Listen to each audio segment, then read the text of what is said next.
What's up gamers? It's been a while. Today we'll talk about Zarya. If you enjoyed this video, make sure to leave a like and subscribe.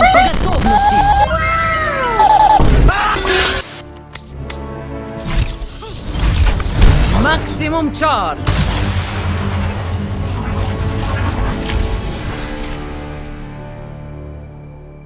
Russia was among countries that suffered the most during the Omnic crisis. Anubis AI god took control over the Siberian Omnium. Low temperatures didn't bother Omnics during their relentless onslaught on the Russian population. Overwatch had its hands full, repelling Omnic attacks all over the world. This resulted in their minimal presence in Russia during the crisis, so the Russian military was on their own. Lucky for them, Volskaya Industries came in to save the day. They manufactured human-piloted mechanized walkers called Sviatogors. These huge metal titans were exactly what Russia needed to turn the tide of the war. With the Omnics defeated, Russia entered a period of rapid growth and saw the revitalization of the mechanized labor industry. Katya Volskaya became a hero and a symbol of hope among her people. Although victorious, Russian people didn't forget about the ones they lost in the war. They also held a grudge against Overwatch for not helping them in the time of need. Russia has no need of Overwatch assistance. Overwatch made mistakes in the past. I hope that we can fix them. Other countries that were also hit during the crisis rebuilt and even learned to accept Omnics as members of their society, like in Numbani for example. There are countries in between where Omnics are victims of discrimination and have to stand up for themselves. UK would be an example for that.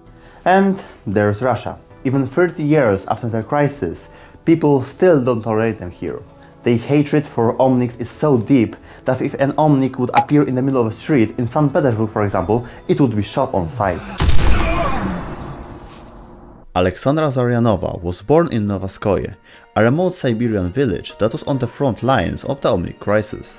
Although the Russian military ultimately defeated the Omnics and shut down the Omnium, the region was devastated by the conflict. Zarya was only a child at the time, so she didn't experience combat firsthand.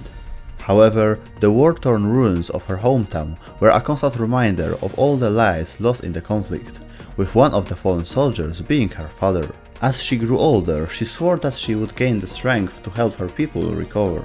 Focusing on weightlifting and bodybuilding, Alexandra was identified by the National Athletics program as a potential star. She trained extensively, which allowed her to move up the ranks while representing her country. She was even expected to shatter the long-standing records in the upcoming World Championships. However, on the eve of the tournament, the whole Russian military was put on alert once again. The long-dormant Siberian Omnium mysteriously reactivated itself and started sending waves of hostile Omnics onto the adjacent villages. Zarya, without hesitation, withdrew from the competition and enlisted in the Russian Defense Force. She was deployed to the Krasnoyarsk front in Siberia, the same front where her father had been killed, holding the line against the Omnics. Volskaya Industries provided RDF with new cutting-edge equipment to help the war effort. Zarya was given a new experimental weapon. Her particle cannon was too heavy to wield for a normal soldier, but it also required the accuracy and quick maneuvering that their mechanized vehicles couldn't provide.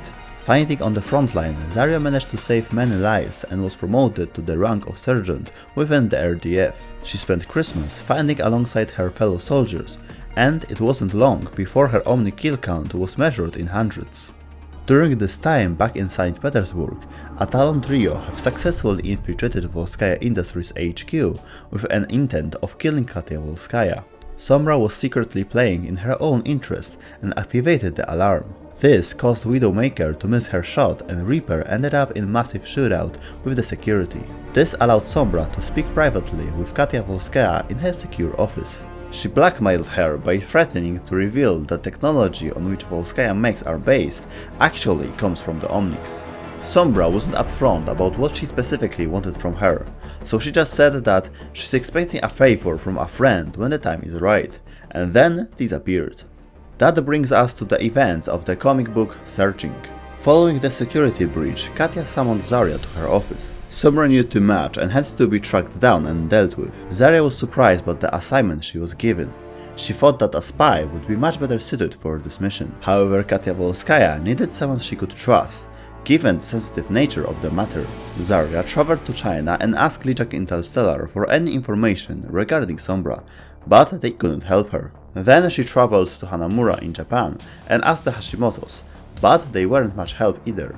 London's law enforcement also didn't have any leads regarding Sombra's whereabouts. Having reached another dead end, Zarya reported back to her boss.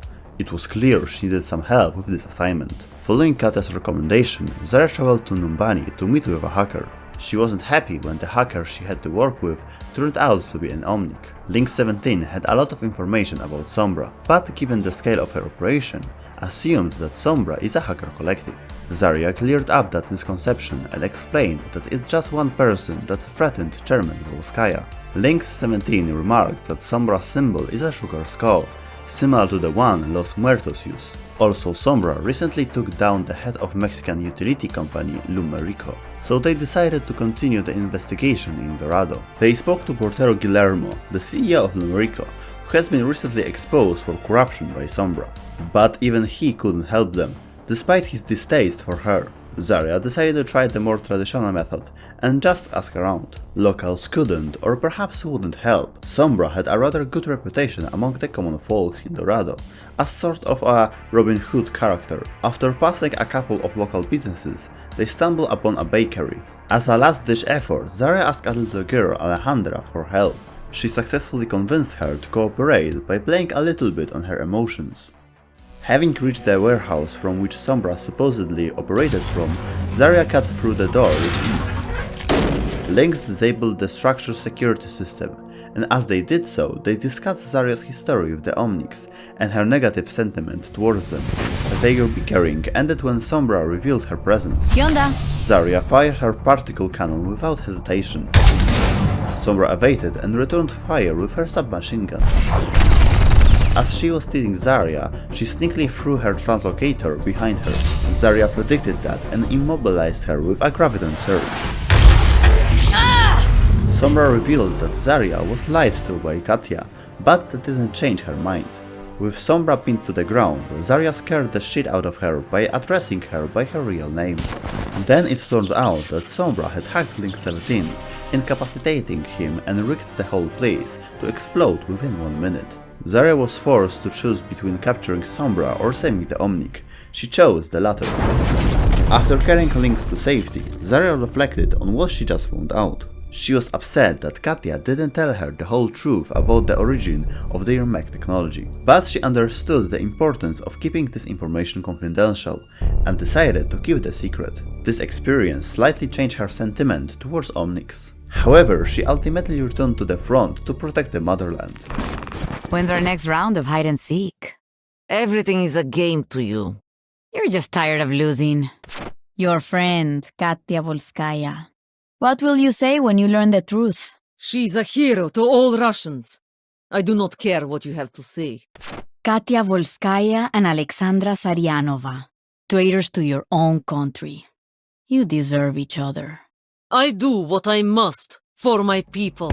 And that brings us to the events of New Blood. Zarya was stationed at Novoskoye, forward base in proximity to her hometown. Novoskoye was a home to many miners, working in the adjacent metal mines. If Omnics got their hands on all that metal, they could effectively multiply themselves, and the results could be catastrophic. Zarya headed out on a regular patrol with a squad. Routine sweep of the area turned into a skirmish with the enemy, which resulted in the death of 2 soldiers. RDF casualties were high, and Omnics were gaining ground. Their position wasn't sustainable anymore. They returned to the base, but it wasn't long before they heard the alarm. Large Omnic force has broken the northeastern front. Now everyone was ordered to redeploy near the city of Kryansk to stop their advance and oversee the city's evacuation. It meant that the village of Novoskoye was left defenseless against the Omnics. Zarya received permission to go on her own and try to save her family. Just as she was about to head out, Cassidy showed up with a truck and offered her a ride. He was on his quest to locate new Overwatch agents using intel he received from Anna. For more details, check out our video about Anna. Anyway, together they reached the village, however Zarya was reluctant towards his help, stating that it wasn't his fight. She rushed in and started blasting to draw Omnic's attention away from the civilians. plan worked and the enemy's fire was directed at her, buying people time to escape. She was channeling their power right back at them, however never pushed the absorption of the particle barrier this hard. The barrier eventually failed. Lucky for her, Cassidy decided to step in and run over the Omnics with a truck. Together they have managed to hold their ground, but they purposely let them come closer. Zarya used this opportunity and unleashed a graviton surge on a group of hostile Omnics. Огонь по готовности! For a brief moment the fighting stopped. She looked around and saw the ruins of her home. This reminded her of her childhood and the first Omnic crisis. She quickly snapped out of it and ran to check up on her family. In the meantime, Cassidy cleared out all remaining strays, ensuring the civilians could safely evacuate. Zarya expressed her gratitude for his help saving the village. Without much hesitation, accepted his offer and joined Overwatch. Then, they saw a news report on a terrorist Omnic attack in Paris. She wondered if this was an isolated incident or maybe the beginning of a new war. Zarya and Cassidy were soon joined by Baptiste and Farah. Together they flew a stolen Orca ship to Busan. There they joined up with Diva to repel Null Sector's attack and force them to retreat. Then they regroup with the rest of Overwatch at Watchpoint Gibraltar. After discussing the plan of attack, they headed out to Toronto. And then the PV got cancelled. Fuck me. I'm surprised to see you here. Overwatch isn't all that popular where you come from. I'm not here representing them. Huh. You going to be in trouble when you get home? Only if we survive. Ah, an optimist. Zarya is the only character in the game whose male animation differs between first and third person. Tattoo on her shoulder reads 512. This is a reference to her weightlifting PR of 512 kilograms. I assume that it refers to a barbell deadlift. By the way, the current world record IRL is held by a strongman Hopfen whatever, the Mountain, the guy from Game of Thrones, currently standing at 501 kilos. As you may already know, Zarya's particle cannon comes from an armored vehicle. Additionally, her gloves conduct and amplify the energy flowing through it. The writing on the particle cannon reads Avenger. However, in Overwatch 2, we can see that Zarya upgraded to Avenger 2.0. And writing on her chestplate reads Shield Technologies.